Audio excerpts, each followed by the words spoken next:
Главный вопрос ролика: кто же этот парнишка из трейлера? И что Сяо Янь сделал с этой сферой души, что нашел в зале смертных? Насколько это повлияло на него? Напомню, что победив первого Тяньцзуна и освободив души заключенных духовных тел, Сяо Янь вместе с Яо Лао нашел эссенцию миллионов душ, сгусток света, что формировался почти 1000 лет. По совету Яо Лао, Сяо Янь забрал его. Расправившись с филиалом зала душ, он не желал оставаться посреди кладбища трупов. Он спрятал сферу душ, развернулся и покинул горный хребет. Яо Лао и Цзэянь последовали за ним. Спустя примерно 10 минут после их ухода, пространство над горой неподалеку от территории зала смертных запульсировало. Появился человек в черном и ринулся в руины зала. Его выражение тут же помрачнело, когда он увидел следы раскопок посреди строения. Возникли ярость и сожаление. Души, что зал смертных с таким трудом собирал несколько сотен лет, собрал тот паршивец. Если данная новость дойдет до клана Хунь, даже мне придется столкнуться с серьезным наказанием. Тем человеком, естественно, оказался заместитель главы зала душ. Прямо сейчас он смотрел на опустошенную землю. Зал смертных считался важным отделением зала душ. Каждая заключенная здесь душа обладала могучей силой, поэтому и эссенция души в зале сформировалась невероятно сильной. Однако теперь та эссенция души оказалась изъята Сяо Янь, а души освобождены. Даже зал душ просто так не смирится с такими потерями. Сяо Яня защищает эксперт племени древнего дракона пустоты. Лишь моей силы недостаточно, чтобы справиться с ней. Кроме главы зала, никто в зале душ не способен прикончить парня. Мы сами виноваты в том, что позволили ему вырасти. Сожалея, качал головой заместитель главы. Новости о том, что отделение зала душ уничтожено, разлетелись по всем центральным равнинам. Фракции ясно себе представляли могущество зала душ. Эта властная сила стояла на вершине центральных равнин. Даже башня эликсиров во множестве битв терпела поражение. Но когда шокирующая новость разошлась в массы, естественно, многие люди испытали радость. Новая могучая фракция под названием Альянс Небесного Дворца сумела дать им должный отпор. Раньше никто особо не возлагал надежды на Альянс. Теперь многие задумались, что Альянс способен противостоять залу душ. Уничтожение зала смертных. Подобного достижения даже башня эликсиров никогда не зарабатывала. На этот раз Альянс сумел сделать то, чего алхимики не смогли. Пока все праздновали, Сяо Янь несколько дней отдыхал, чтобы приготовиться к поглощению эссенции души. Его стадия души уже развилась до небесной. Он лишь чуточку был сильнее Яо Лао, но выше небесной стадии находилась еще более могущественная, идеальная небесная стадия. Как мы знаем, Сяо Янь улучшал свою духовную силу и стадию души, и сейчас она достигает небесного уровня. Напомню, что духовные состояния делятся на 4 уровня: смертное или человеческое состояние, состояние души, небесное состояние и божественное состояние. Состояние души требовалось, чтобы даровать целебную пилюлю, наполненную духовностью. Однако предварительным условием этого эффекта было то, что душа должна быть наполнена достаточной духовностью. Тем не менее, если у человека не было специального метода тренировки души, он не смог бы ощутить эту так называемую духовность. Более того, этот вид духовного воспитания полностью исчез после бесчисленных лет истории. Следовательно, для вхождения в таинственное состояние и повышения духовности души можно было лишь прибегнуть к помощи внешних предметов. Духовная сила представляла собой чрезвычайно таинственную энергию. Она не обладала мощью Дуоци, но была великим источником питания для души. После нападения на филиал зала душ, Сяо Янь обнаружил таинственную эссенцию огромного количества душ, или своего рода сферу душ, и Сяо Янь решил ее поглотить. Его стадия души уже развилась до небесной. Он даже был немного сильнее Яо Лао, но выше небесной стадии находилась еще более могущественная, идеальная небесная стадия или пик небесной стадии. Только по достижению идеальной небесной стадии души возможно начать постижение легендарной божественной стадии. Божественной стадии редко кто мог достигнуть даже в древние времена. Тот, кто мог ее развить, редкие сущности древней эры. К примеру, демонический святой Хуан Цюань в желтом безмятежном источнике. Хотя достижение божественной стадии души не означает вступление в область могущества Бога, Дуди, но вес данного развития не стоит отбрасывать в сторону. Достигнув вершины силы Святого Девяти Звезд, духовная сила позволит силе практика превзойти обычные представления. Такой человек, возможно, даже сумеет стать полубогом, как и святой Хуан Цюань. Конечно же, развитие стадии души очень сложный процесс. На всем континенте мало кому удавалось достигнуть идеальной небесной стадии. Загадочный основатель Малой Башни Пилюль явно один из них. Глава кланов Гу и Хунь тоже вполне вероятно достигли данных сил. Но как ни крути, а число преуспевших несравненно мало. Итого, Сяо Янь начал поглощение сферы души.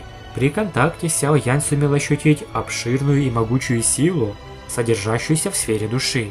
Сначала он обработал ее с помощью небесного пламени, очистив. Он сформировал печати, высвобождая духовную силу. Она превратилась в фигуру человека, выглядящую в точности как Сяо Янь. Он сел напротив и раскрыл рот, притягивая сферу к себе. Невероятно чистая эссенция окуталась вокруг Сяо Янь, а затем потекла к нему в рот. На поверхности души Сяо Яня начал формироваться таинственный кристальный слой, когда он начал впитывать все больше и больше эссенции души. По сути, эта очищенная эссенция души впитывалась в саму душу Сяо Янь. Его душа, выглядящая точно как Сяо Янь, обычно была бестелесна, но теперь все больше и больше начала напоминать настоящее тело человека. Внутри сферы души находилась исключительно чистая энергия эссенции душ. Данная эссенция сформировалась после того, как зал душ изъял более 1 миллиона душ. Перед подобной энергией даже Сяо Янь ощущал, какой же он на самом деле крошечный. Своей тренировкой Сяо Янь вызвала значительный переполох. Многие эксперты павильона падающей звезды ощутили, как у них начинается головокружение. Духовная сила того парня становится ужасающей. Группа Ялао также появилась в небе и смотрела в сторону Сяо Яня с серьезным выражением. Даже они не сумели выстоять перед тем духовным давлением. Теперь Сяо Янь далеко превзошел своего наставника, как в силе Доу Ци, так и в развитии души. Идеальная небесная стадия. Кроме основателя Малой Башни, уже более 1000 лет никто в Башне Эликсиров не достигал данного уровня. Первый старейшина Башни Эликсиров был изумлен силой Сяо Янь. Он тихо вздохнул, так как его развитие души уже многие годы зависло на развитом уровне небесной стадии, но идеальной небесной стадии души он так и не сумел коснуться. Вот почему он мог сказать, насколько сложно ее достигнуть. Яо Лао слегка улыбнулся, он не мог скрывать радости в своих глазах. И вот, спустя 50 дней, Сяо Янь наконец собирался пробудиться. Сяо Янь сидел на вершине горы, а перед ним находилась фигура, будто в кристалле. Его внешний облик выглядел в точности как у Сяо Яня. Кристаллический человек сидел как статуя. Он открыл рот и вдохнул в себя остаток от сферы души.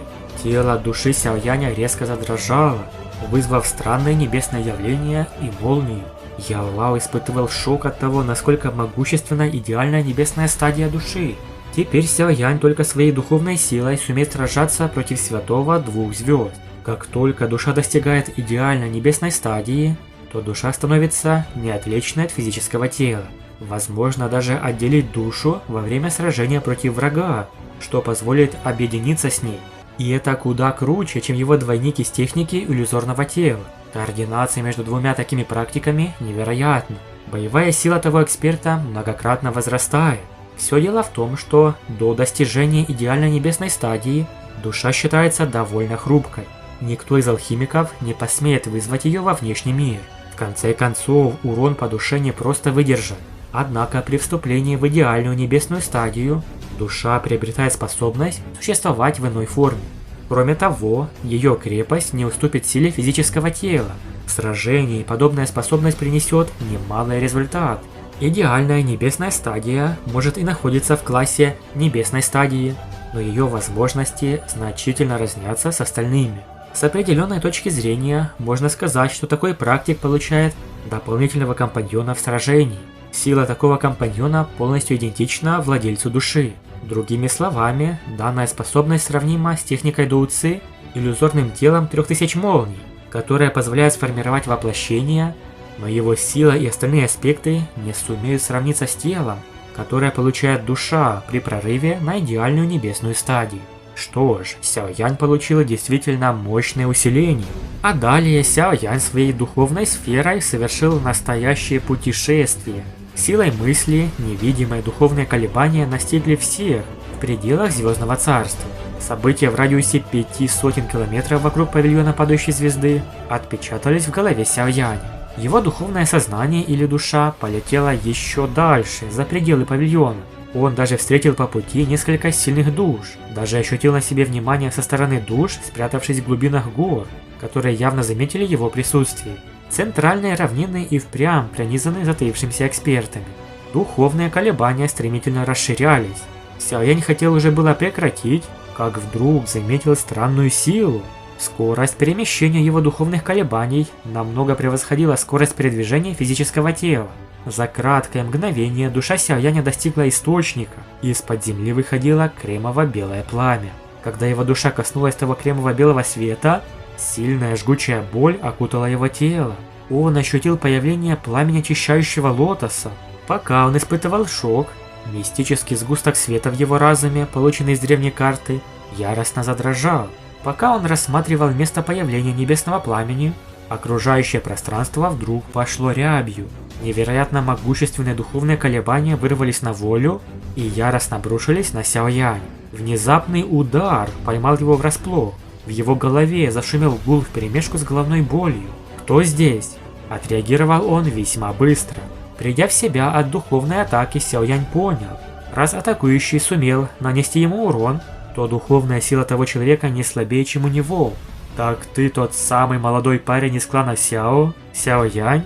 Голос посреди пустого пространства удивил его. «Кто ты? И почему ты напал на меня? Кажется, эссенция души Зала Смертных уже поглощена тобой. Иначе ты бы точно не сумел прорваться на идеальную небесную стадию души. Ты и вправду достоин имени, которое заставило мой зал душ потерпеть ряд неудач, а также твои поступки соответствуют стилю Сяо Сюаня». Это, как мы догадались, был сам глава Зала Душ. Сильные колебания резко вспыхнули в сердце души Сяо Яня. Кто же еще, если не глава Зала Душ, мог развить свою душу до такого уровня? Пространство затряслось, а в небе сформировалась черная рука. Она понеслась вниз, прямо к душе Сяо Яня. Глава Зала Душ, Хунь Мишень, хотел воспользоваться моментом, чтобы разрушить духовное сознание Сяо Яня. Это был бы огромный удар по Сяо Яню. Но тут кто-то вмешался. Тот самый парнишка из трейлера. Хунь Мишень, а не слишком ли выходит за рамки твоя атака на члена младшего поколения, учитывая твой статус? Рука того же размера столкнулась с черной рукой. Ужасающая духовная буря вырвалась на волю, и с точки столкновения пространство треснуло. Сяо Янь ощутил, как его душу словно бы сильно толкнули, так как он почувствовал громовой свист возле уха. За короткий миг он сумел прийти в себя, а на голове выступил холодный пот. В тысячах километров от павильона падающей звезды корова щипала травку, когда душа Сяо Яня вернулась в его тело. Возле коровы стоял мужчина в возрасте, а в серии это был молодой парень. Он медленно поднял голову и посмотрел в сторону северо-запада. Рождение пламени лотоса очищения само собой вызовет ошеломляющее сражение. Кто же это был? Тот самый основатель или предок башни пилюль. Он же сам является мутировавшей пилюлей 9 ранга, что смогла развиться в эксперта. Его сила достигает святого 6 звезд, и он куда сильнее главы Зала Душ. Как видим, он тайно защищает Сяо Яня, ведь его главный враг тоже Зал Душ. Почему он в виде парнишки, а в оригинале пожилого мужчины? У него есть странная особенность. Этот предок пилюля любит бродить и путешествовать в этом мире. Он находил случаи, когда ребенок погибал, не успел покинуть утробу матери, в результате несчастного случая. После обнаружения младенца, умершего на ранней стадии, он особым способом вселяется в тело и превращается в обычного младенца. Он рождается, растет и живет как другой человек, пока это тело окончательно не умирает. Только тогда он покидает тело, и, как говорил тот старик, это значит, что он переживает жизнь. Согласитесь, довольно странное занятие. Но пилюля 9 ранга тоже необычная вещь. Вот почему он мог иметь различные тела. Так что Сяо Янь достиг идеальной небесной стадии души. Вернувшись в тело после этого путешествия и после этой встречи с главой Заладуш, Сяо Янь открыл глаза, а по его телу потек холодный пот. Выглядел он серьезным, так как не ожидал, что, блуждая душой, он встретит таинственного главу Заладуш. Если бы предок башни пилюль не помог ему, то Сяо Яню было бы сложно сбежать. Хотя с точки зрения духовной силы они и равны, но глава Заладуш сказал правду. Между ними парнем все еще колоссальная разница в силе. Да, глава Заладуш еще могущественнее, чем Цзэян. Впереди нас ожидают интересные события. Большое спасибо за просмотр. Подписывайтесь на канал, ставьте лайк и всем пока.